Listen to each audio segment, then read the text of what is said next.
Prazer. Tudo bem, coronel? Tudo bem? Como é que você tá? Coronel, já aproveita, já sentou, já se apresenta para o povo aí. Então, eu sou o Coronel Busnello, sou pré-candidato a vice-governador do estado do Rio de Janeiro, sou policial militar há 33 anos. A gente nem ia perceber que o seu sotaque é carioca, né? Mas eu sou gaúcho de nascimento. Mas cadê o sotaque deu uma gaúcho? transformada aí. Tchê, cadê o tchê? Barbaridade. Barbaridade. Tchê. Já ficou há muito tempo. E 33 anos na lida como policial militar. Agora já vestindo um pijama, já em casa, né? Depois de cumprir a missão. Aí me deram outra missão. Aí estou numa missão, sendo nesse lastro político que a gente tem aqui para construir e desenvolver um novo Brasil, um novo estado do Rio de Janeiro. E o desafio continua o mesmo, né? A gente tem um corpo que não vibra, um corpo que não vive, né? Então a política faz a gente vibrar. E o que você trouxe de presente inútil pra Cara, gente? eu trouxe até num presente colorido, assim, bem dourado mesmo, porque é uma coisa que expressa muito, né? Tô até fazendo um mistério aqui. Olha lá. Essa menina meu. aqui. Essa menina. Olha lá. Olha o que ele trouxe aqui. Aí é padrão, viu? Ó só, o Kratos vai roubar da gente aqui, hein, ô Homer? Se ele não roubar primeiro, eu roubo depois. Olha só. O que representa essa caveira aqui? A caveira tem uma simbologia muito grande para operações especiais, né? Mas não é porque ela leva à morte, é porque ela leva à vida, né? Porque é no crânio que você guarda o cérebro que te dá a vida, que te dá toda a inteligência, a sabedoria, o conhecimento. Então o crânio ele é um protetor de todos esses valores e todas E tem isso daí também lá em Portugal tem uma igreja em Évora que é toda feita com ossos e esqueletos que era para as pessoas se lembrarem que eles são os mortais e pensar sobre a brevidade da vida também, né? Também. A vida é muito rápida, depois só fica a história, né? Exato. Fica só o esqueleto. Mas entre na conversa aí, o que você quer A gente estava perguntar falando para ele? de como mudou, né, agora a partir da classificação de Comando Vermelho e PCC como organizações terroristas. Deixa eu né? colocar uma pergunta antes Claro. de você fazer uma pergunta para ele. O seguinte, a gente deve comemorar isso, pra gente tanto faz, e temos que agradecer Flávio Bolsonaro ou não agradecê-lo e ele é um cara que... Bom, eu posso... Ele teve algum peso nessa decisão? E a terceira pergunta é, por que o Lula está tão bravo com isso? Vamos lá, o Lula tá tão bravo com isso porque ele tá fingindo. A verdade é essa. Ah, né? é? O Lula tá fingindo Você acha porque... que ele gostou? No fim das contas, pro Lula, sinceramente, é indiferente isso. Ah, é? Né? Agora, o Flávio Bolsonaro, vamos lá, gente, não é nem a minha opinião isso. A própria comunicação do governo dos Estados Unidos disse que não tem absolutamente nada a ver o Flávio Bolsonaro ter ido lá com o fato deles terem feito essa declaração. Mesmo porque o ano inteiro já está se falando, né? Vai, não vai, e como o delegado Hugo acabou de expor, até demorou para isso acontecer. Era uma questão de tempo isso acontecer, né? Até demorou. O fato é o seguinte, cara, Mas eu acho teve que... um timing aí certinho, né? Ele vai pra Mas lá... é muito mais de você perceber que acho que agora vai rolar, leva o nosso candidato pra lá, Tá. pra fazer uma cortina de fumaça por causa do esquema do Vorcaro, do que de fato, leva ele lá pra fazer alguma coisa, né? Pelo amor de Deus, né? Posso só dar eu acho que isso aí foi por oportunismo, certo? É inegável que o Flávio, assim como a família Bolsonaro, eles têm um certo lobby dentro da Casa Branca. Tem Tem, informações, tem amigos lá. O que é que eu acho que aconteceu? E eu vou explicar por que é que eu acho isso. Alguém bateu um telefone pra ele e disse, Flávio, vai ser colocado. Aí ele, pois tá bom, tô indo aí. E foi lá e foi fazer aquele oportunismo todo político dele. Por que eu estou dizendo isso? Porque não é da forma como ele vendeu pro Brasil. Que ele chegou lá, ô Trump, coloca aí PCC e Comando Vermelho como terrorista. O Trump, tá bom, vou colocar. Pronto, tá colocado. Não é desse jeito. Nem é característica do Trump E ficar aí, ouvindo... eu fiz até a questão de trazer para cá a seção 219 da Lei de Imigração e Nacionalidade dos Estados Unidos, certo? É um processo de 5 etapas para você colocar um grupo criminoso como terrorista nos Estados Unidos. Não é de uma hora para outra. Não é. Primeiro começa com o levantamento de inteligência da CIA e do FBI. para verificar se aquele grupo criminoso ele tem atuação dentro do território americano, a extensão dessa atuação dentro do território americano e o risco à segurança nacional. Depois disso é produzido relatórios. Esses relatórios eles passam de classificado e não classificado, né? Secreto e não secreto, e viram um dossiê, que já é o terceiro passo. Tá. Né? Desse dossiê ele vai para o Departamento de Justiça. E aí é que vem o Departamento de Justiça e brifa o secretário de Estado. Olha, que no caso é o Marco Rubio. Olha, a gente tem aqui o dossiê desses dois grupos criminosos, PCC e Comando Vermelho, onde a inteligência apontou esses fatos. O secretário vê o documento e toma o convencimento que de fato ali são organizações terroristas. Aí é o momento em que ele primeiro conversa com o secretário do Tesouro Nacional para pedir um aval. Por quê? Porque o secretário do Tesouro Nacional ele tem que ficar sabendo previamente, porque na hora que o secretário de Estado ele vai lá e determina que são grupos criminosos, o primeiro que age é o do Tesouro Nacional bloqueando os bens. E aí acontece esse briefing entre eles chegam à conclusão, o do Tesouro Nacional americano dá o ok e o Marco Rubio anuncia. Quando o Marco Rubio anuncia, se ele categorizar como organização criminosa, que foi uma das categorizações que ele fez, esse relatório dele, com essa decisão, vai para o Congresso Nacional, e o Congresso Nacional tem um prazo de 7 dias para dizer se aceita ou não, que era o que eu tinha falado no começo. E o terrorista especialmente designado, ele faz de plano, que foi o que ele fez. Então existe todo um processo burocrático e todo etapas que necessariamente precisam ser cumpridas, inclusive com pareceres de diversas agências e diversos departamentos e secretariados dos Estados Unidos, para se chegar, não, PCC e Comando Vermelho, eles são organizações terroristas. Então não tem como o Flávio ter ido lá e ter pedido para o Trump, e depois o Trump ter dito, não, tá bom, a partir de agora não funciona dessa forma. Então, por isso que eu digo, ele tinha lobby lá dentro, tinha amizade lá dentro, disseram para ele que ia acontecer, e ele foi lá se aproveitar politicamente desse fato, Sair na foto. Pro pessoal esquecer do Vorcaro.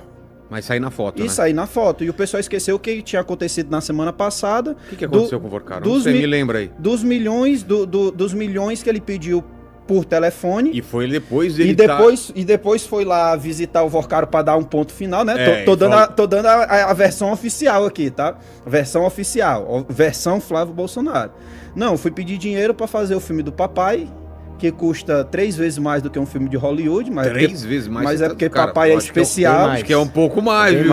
Bem mais, né? Pois é, mas papai é especial. E depois que descobri que o meu financiador era um criminoso, eu fui lá para terminar o assunto. Porque para pedir milhões eu peço pelo telefone, mas para encerrar o assunto eu vou pessoalmente. Mas, meu irmão, isso aí é duvidar da inteligência alheia. E a Corta aqui. E a pergunta, é bom ou é ruim pra gente ou tanto faz? Essa classificação do PCC e o CV?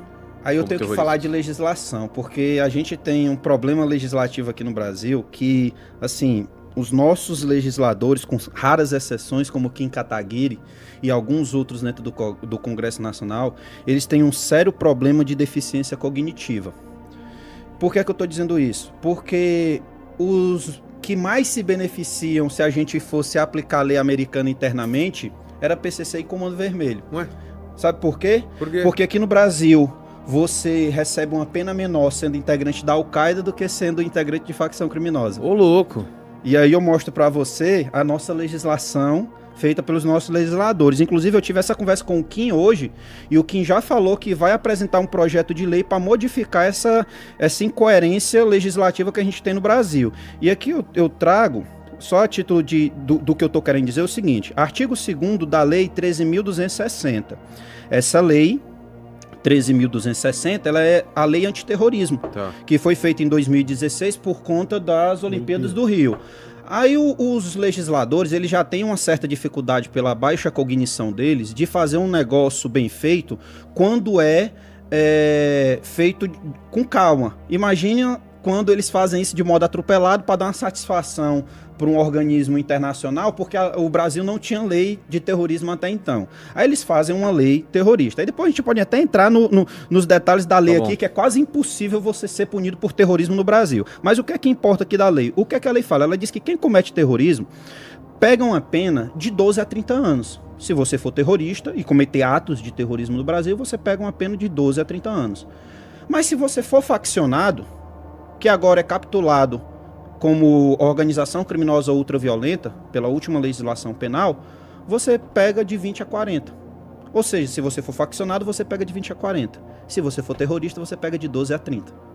Então é melhor você ser da Al-Qaeda do que você ser do PCC. O pessoal do PCC que estiver assistindo essa live agora, todos eles vão virar para o Estado Islâmico, porque eles vão ser punidos de forma mais branda.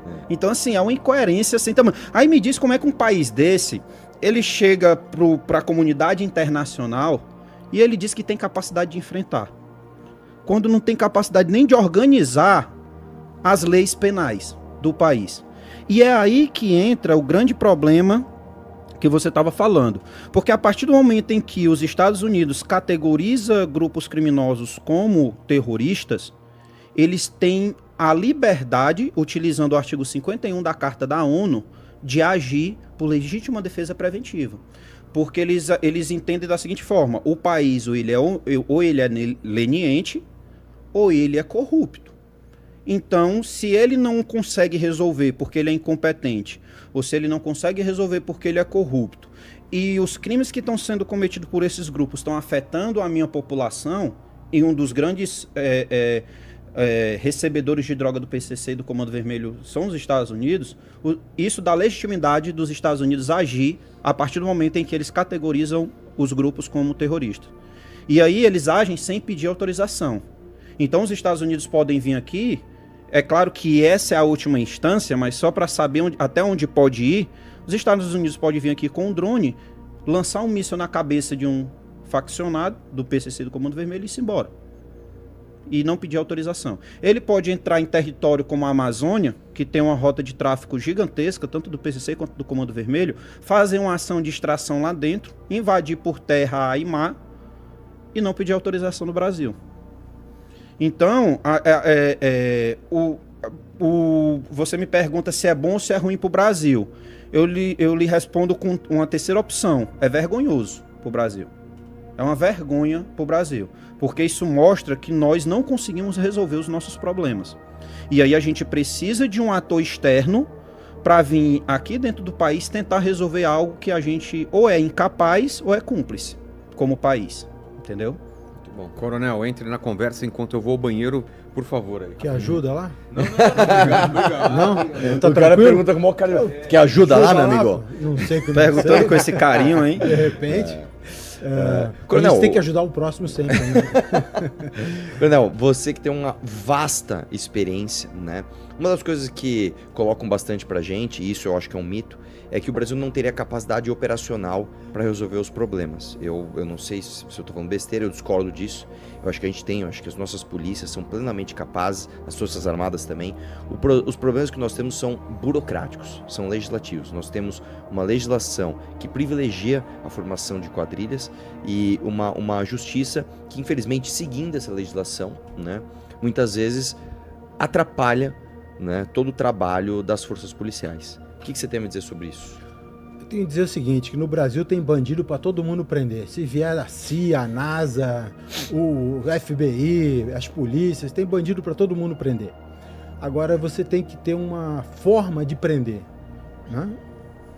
Essa forma, nós temos hoje a possibilidade de recebermos todo esse somatório de inteligência, de conhecimento que o americano tem e transformar isso em potencial para agir contra essas facções, né? Então você tem essa possibilidade, no meu entender e no meu querer como policial, né? Agora, você dizer que a polícia brasileira não tem capacidade para agir é totalmente falácia isso. Nós temos policiais excelentes, nós temos doutrina policial excelente, nós temos operações policiais excelentes, nós não deixamos a desejar para nenhuma polícia do mundo a nível operacional e a nível até de material bélico. Hoje estamos bem. A questão toda é que nós temos uma legislação, como você falou, que é totalmente fraca, frágil e que não leva a uma confrontação direta às facções. a qualquer crime que você tem. Entendeu? Hoje você matar alguém é de 12 a 30. Jamais. Você pega um estuprador e é... Quanto é o estuprador aí? Tá... Depende do tipo de crime, né? De crime. Mas é fraco. Você não consegue ter... E, aliás, isso é uma coisa importante. Na América Latina, o único país que tem a pena de morte é Cuba. Que trabalha com a pena de morte. Os outros, como o Brasil, tal, em tempos de guerra militar, aí o Código Penal Militar prevê lá a pena de morte. Mas do civil é Cuba. A pena de prisão perpétua, poucos países têm. Então é da América Latina todo feito ali. Se você quer punir o bandido da América Latina, olha, eu vou te expulsar, eu vou te extraditar para os Estados Unidos. Lá tem uma lei forte, lá tem uma penalização grande, lá você vai pagar. Então a maior pena que ele pode sofrer é a extradição. Porque nós não conseguimos produzir, como o doutor estava falando aqui, uma legislação que venha a dar satisfação para a sociedade, para que ela possa ter um elemento que vá combater essas facções criminosas ou qualquer outro tipo de crime. Sim. Né? Você tem algum exemplo operacional de alguma coisa que você participou, que você fala, olha, eu vou mostrar a capacidade da polícia aqui, tem uma história assim, assim, assado? Cara, tem muitos. Eu tiro por mim, onde eu operei no BOPE por 12 anos, nós não ficamos atrás por ninguém, nós temos as nossas táticas, a nossa doutrina, a nossa forma de operação. O Rio de Janeiro, desde o 174, não perdeu mais nenhum refém a nível de tomada de refém. A nível de investigação, a Polícia Civil do Rio de Janeiro tem a CORE, tem a parte operacional dela e tem a parte investigativa dela também, que é poderosa. O problema é muita coisa, é muita gente, porque nós temos uma legislação que não diminui isso. Pelo contrário, ela fomenta, ela ajuda e ela se torna leniente. É esse divisor de águas hoje que nós temos que ter para podermos dar um basta. Então, ao mesmo tempo que o americano exerceu um poder dele, para a lei dele, para a legislação dele, eu acho que a gente tem que pegar isso e trazer o seguinte, vamos ver onde que erramos, onde que... Vamos lembrar que o Fernandinho Beiramar foi preso há quase 30 anos na Colômbia com as Farc. Né? Na Comuna 16. Exatamente. Então você tem que olhar isso que há 30 anos já assolava um crime transnacional. Aqui no Brasil a gente tem uma mania horrorosa. E aí, só para concluir. Não, desculpa. Só para concluir. Então você tem que ver que essas facções, elas operam já transnacionalmente há mais de 30 anos. E nós não fizemos nada. Tivemos que esperar o americano dizer, olha, esses caras estão vindo operar aqui no meu território não vai. Essa discussão aconteceu em um momento no Brasil ou não? Que não. Sobre ser considerado sempre terrorista? Foi estada de fora. O governo Bolsonaro também não? Não, isso é outra coisa também, né? Porque a gente teve 4 anos num governo que se disse de direita e não teve nenhum tipo de enrijecimento penal, não teve nenhuma operação. Me fala uma operação coordenada pelo Poder Federal, né? Com a Polícia Federal, com as Forças Armadas, com as polícias estaduais para combater o crime organizado no Brasil. Não teve nada. Inclusive o pacote anticrime do Moro, na verdade, virou limitação de delação premiada e juiz de garantias, né? Mais do que isso, o Bolsonaro, ele ativamente trabalhou para que não se passasse a PEC que acabava com essa história de que condenado de segunda instância ainda pudesse recorrer infinitamente. Vou dar um exemplo para você. Você já ouviu falar daquele Felipe Prior? Sim. Esse Felipe Prior, ele foi condenado por estupro em primeira instância. Certo. Recorreu, perdeu. Ele acabou de perder. Ele é eu posso citar que ele é um estuprador condenado em segunda instância. Ele tá solto por quê? Porque ele pode ficar recorrendo infinitamente, irmão.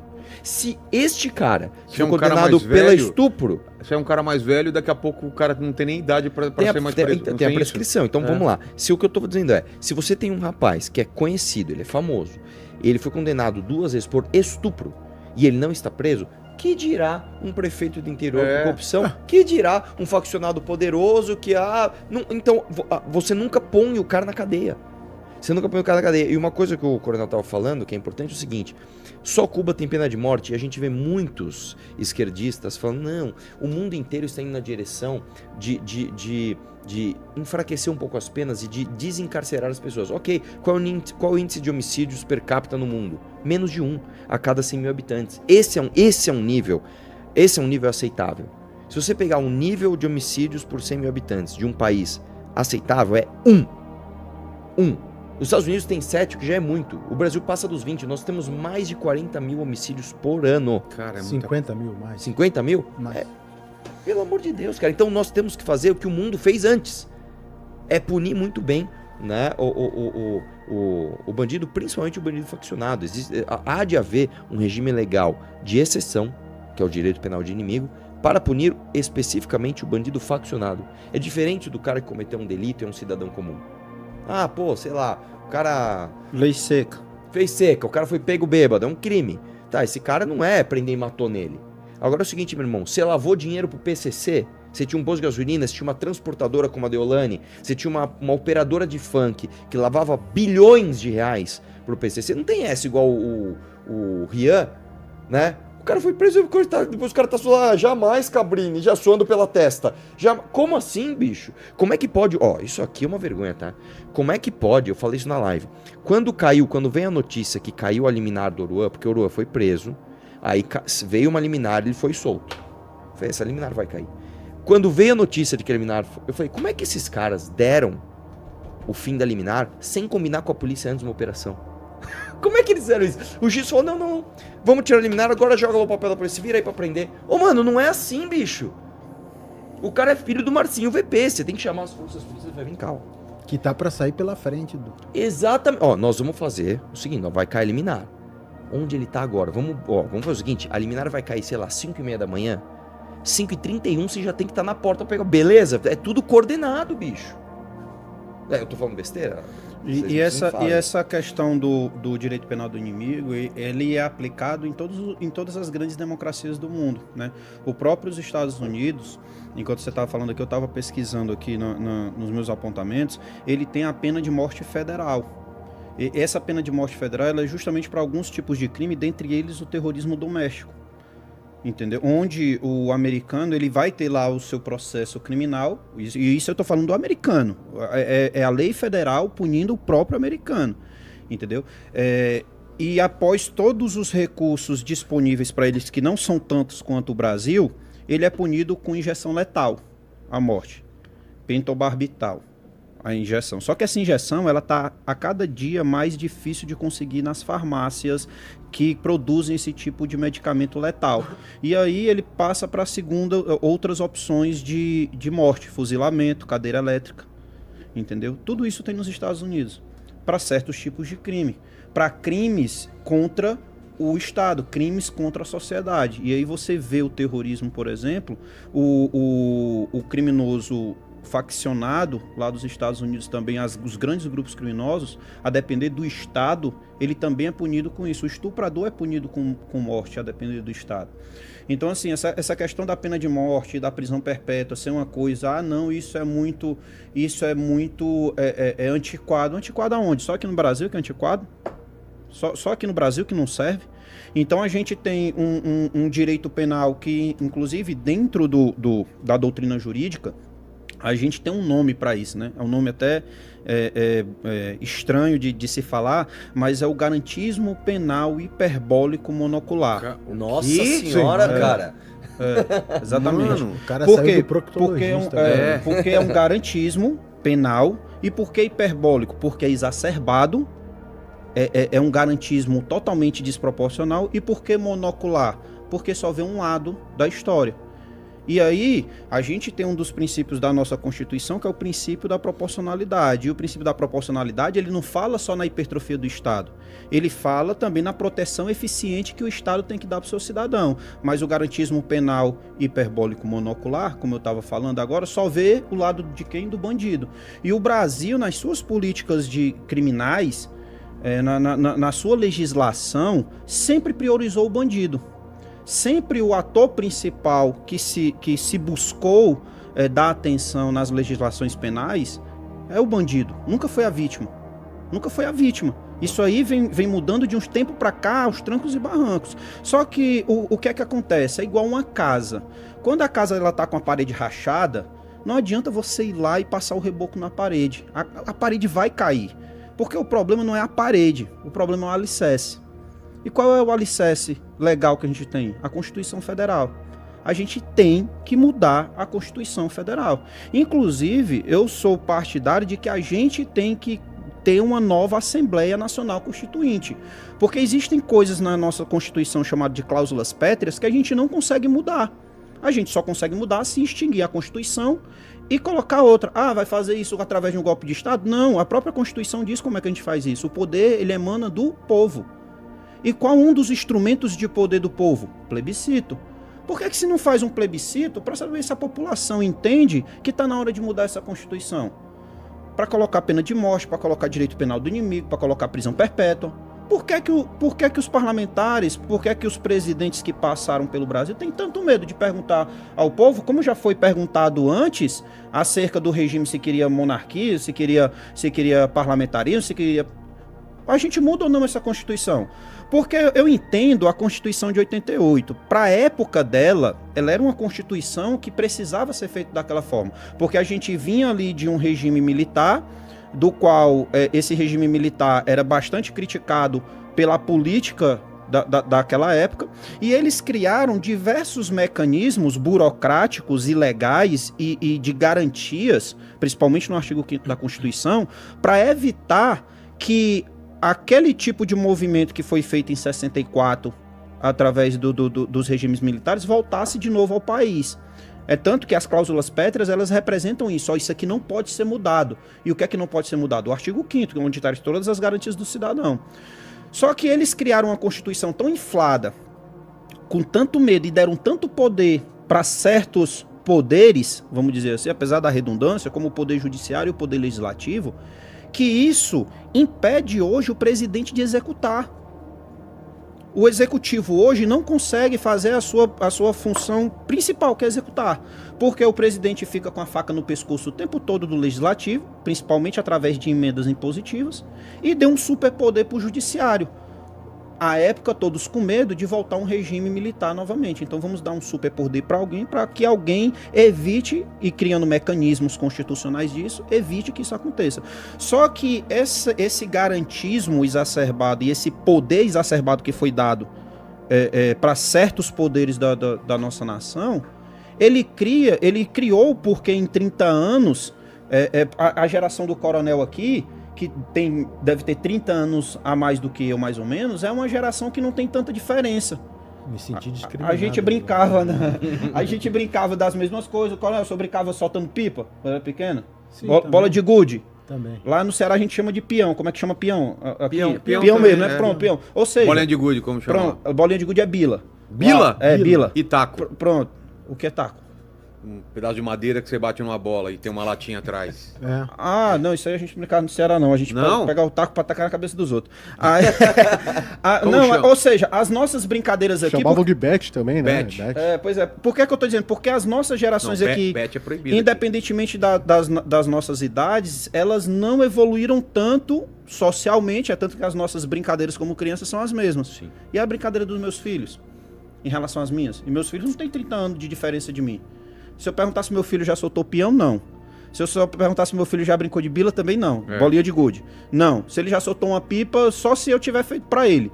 Ou seja, a sociedade nos últimos 30 anos, ela evoluiu de uma forma muito mais rápida, principalmente pelo advento da informática e da internet, do que a geração dos meus avós, do meu pai, e a geração do meu pai pra minha. Então, como é que você quer uma sociedade que evolui de forma... em progressão geométrica, você mantém um diploma normativo que estava pensando no passado e não no futuro? Sim. Porque 88, quando foi feita a Constituição, eles estavam olhando para o passado, eles estavam olhando para 64. A gente não pode deixar mais que isso aqui aconteça. Esse era o objetivo da Constituição. Sim. E 2026, ninguém olhou para isso. Então a gente precisa mudar a nossa Constituição. Entendeu? A gente precisa. E aí, mudando a Constituição, a gente cria mecanismo para mudar toda a legislação criminal. Pois é. O Homer, o que o pessoal tá achando aí? O que eles querem saber? Olha, o chat aqui tá bem... Animado? Bem participativo, tá bem animado. Então vamos lá. Tem a pergunta aqui do João Rocha. Ele tá falando o seguinte, ó. Eu moro numa região onde muita gente já viu facção mandar mais do que o Estado. Qual foi o momento que fez vocês pensarem, a gente já perdeu o controle disso tudo? E aí, coronel? Vamos contar primeiro a experiência de vocês, né, em cada estado aí, né? A gente tem que entender esse processo e tem que esclarecer algumas